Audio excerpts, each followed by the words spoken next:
গতকালকে আমাকে বিস্মিত করেছে, আমাকে আপ্লুত করেছে। একজন স্বাধীনতা যোদ্ধা হিসেবে গতকালকে আমি সবচেয়ে বেশি মনোকষ্ট পেয়েছি। কেন এখনো নির্বাচনের ম্যাপ দেওয়া হচ্ছে না?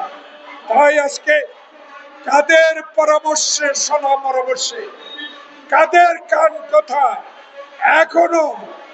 এখনো নির্বাচনের তফসিল ঘোষণা করা হয় নাই। প্রিয় সাংবাদিক বন্ধুগণ, 1971 সালে খালি পায়ে যুদ্ধ করে দেশ স্বাধীন করেছি।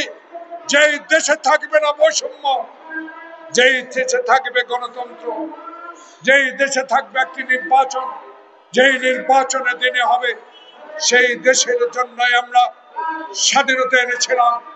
শহীদ প্রেসিডেন্ট জিয়াউর রহমানের স্বাধীনতা ঘোষণার মধ্য দিয়ে 54 বছর পরেও বাংলাদেশে এমন কয়েকটি রাজনৈতিক দল ক্ষমতায় ছিল যারা বাংলাদেশের মানুষের অধিকারকে ধূলিসাৎ করে দিয়েছে। ক্ষমতায় টিকে থাকার জন্য গণতন্ত্রকে গলা টিপে হত্যা করেছে, আয়নাঘর তৈরি করেছে, নির্জন কারা ঘরে নিয়ে আমাদেরকে অত্যাচার করেছে।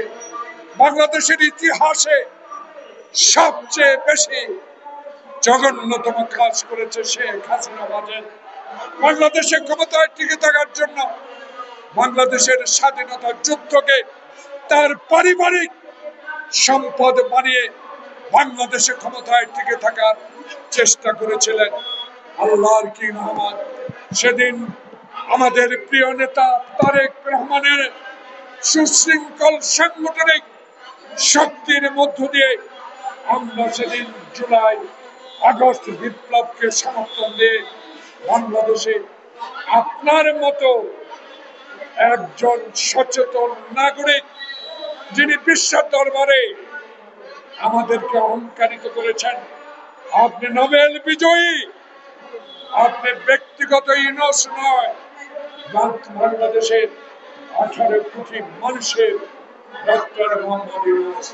কিন্তু গতকাল আমি বিস্মিত হয়েছি, আপনি নাকি, আমি পত্রিকায় দেখেছি, কতটুকু সত্য আমি জানি না, আপনার এনসিসি নেতাকে বলেছেন আমার পদত্যাগ করা ছাড়া কোনো উপায় নাই। কতটুকু সত্য আমি জানি না।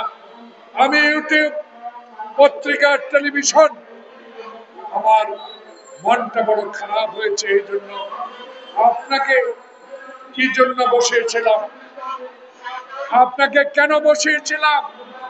9 মাস আপনি কি সেই পথে এগোতে পেরেছেন?